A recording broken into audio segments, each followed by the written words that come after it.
Let's see next question, show that this determinant equals to 0। ठीक है, सो ये सवाल हमारे पास थोड़ा सा यूनिक सवाल है, बिकॉज वन गो में इस क्वेश्चन को हम लोग सॉल्व नहीं कर पाएंगे। सो इसको समझिए आप लोग, मैं कैसे सॉल्व करता हूँ, फिर आप लोग अगर समझ जाएंगे एक बार तो ये क्वेश्चन आपके माइंड में आ जाएगा और फिर आप लोग इसको सॉल्व करना सीख जाएंगे। ऑल राइट, सो सबसे पहले आपको लेना है let LHS equals to this, and आपको यहाँ पे इन टर्म्स को थोड़ा रीअरेंज करना है।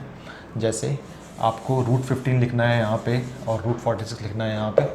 सो 46 यहाँ पे, 15 यहाँ पे, एंड देन 3 प्लस √115 को लिखना है यहाँ पे, √115 यहाँ पे एंड 3 यहाँ पे। ऑल राइट, नाउ हम सबको पता है कि अगर किसी डिटर्मिनेंट के अंदर कोई स्पेसिफिक रो या कोई स्पेसिफिक कॉलम एक्सप्रेस की गई है sum of 2 or more terms, then हमारा डिटर्मिनेंट भी एक्सप्रेस हो जाएगा as a sum of 2 or more determinants. ध्यान से देखिए, यहाँ पे हमारा जो कॉलम 1 है वो एक्सप्रेस हुआ है सम ऑफ 2 टर्म्स में, देयरफॉर हम इस पूरे डिटर्मिनेंट को बोल सकते हैं some determinant plus some other determinant. All right, so यहाँ हम क्या बोलेंगे, ये पहला डिटर्मिनेंट हमारा बन जाएगा सारी की सारी फर्स्ट टर्म्स, यानी कि √23, √46 and √115, and then √5 as it is, 5 as it is, and √15 as it is. All right, then √5 as it is, √10 as it is, and 5 as it is. Plus इस बार हमें करनी है सारी की सारी सेकेंड टर्म्स, सो ये हो जाएगा √3, √15 and 3, and then √5, 5 and √15, and then √5, √10 and 5. All right, अब ध्यान से देखिए, सो अगर हम यहाँ से कॉलम 1 में से √23 को कॉमन फैक्टर बाहर निकाल लें, एंड देन यहाँ से हम लोग √5 को कॉमन फैक्टर बाहर निकाल लें। देखिए क्या मिलेगा हमें, यहाँ मिलेगा 1, यहाँ मिलेगा √2 और यहाँ मिलेगा √5, देन यहाँ मिलेगा 1, यहाँ मिलेगा √2 और यहाँ मिलेगा √5। दोनों टर्म्स आइडेंटिकल हो जाएंगी, इसका मतलब इसका आंसर 0 हो जाएगा। प्लस यहाँ भी देखिए ध्यान से, अगर हम कॉलम 1 में से √3 को बाहर निकालें तो हमें क्या मिलेगा, 1, √5 एंड √3, और सिमिलरली हम कॉलम 2 में से √5 को बाहर निकाल, देखिए हमें क्या मिलेगा, 1, √5 एंड √3। सो सिमिलरली कॉलम 1 और कॉलम 2 भी आइडेंटिकल हो जाएंगे, इसका मतलब ये भी डिटरमिनेंट हमें वैल्यू को क्या दे देगा, 0 दे देगा। ऑल राइट, सो हम इसको करते हैं एक बार। सो हम इसको मान लेते हैं लेट Δ1 प्लस Δ2। ठीक है, now taking out common factor, what so √23 and √5 from C1 and C3 respectively in Δ1, and similarly taking out common factor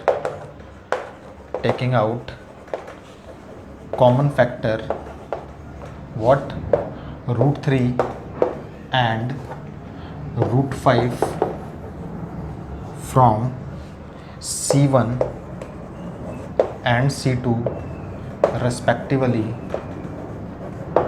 in Δ2।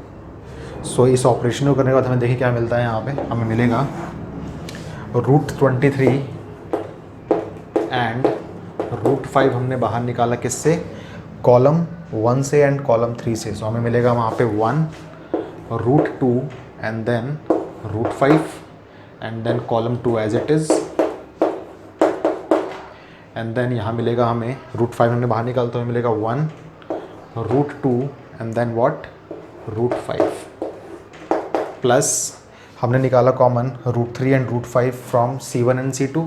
So C1 में से आप √3 बाहर निकालिए और √5 बाहर निकालिए C2 में से। सो देखिए हमें क्या मिलता है, C1 से √3 निकलने के बाद मिलेगा हमें 1, then √5 and then √3, and then C2 में से √5 निकलने के बाद देखिए हमें क्या मिलता है, तो हमें मिलेगा 1, √5 एंड √3, और कॉलम 3 हमारा एज इट इज़ रहेगा, √5, √10 एंड देन ओनली 5। ध्यान से देखिए, सो इसके अंदर हमारे पास कॉलम 1 एंड कॉलम 3 आइडेंटिकल हैं और यहाँ पे हमारे पास कॉलम 1 एंड कॉलम 2 आइडेंटिकल हैं।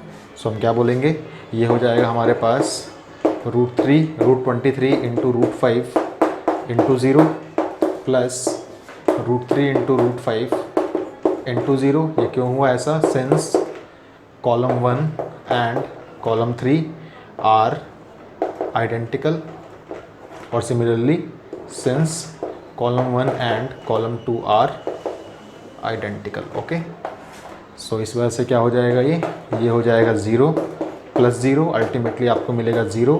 और क्या प्रूफ करना था आपको? 0 ही प्रूफ करना था। ये हो जाएगा RHS एंड ये हो जाएगा हेंस प्रूव्ड। ऑल राइट, सो ये इस क्वेश्चन का रिक्वायर्ड सॉल्यूशन है।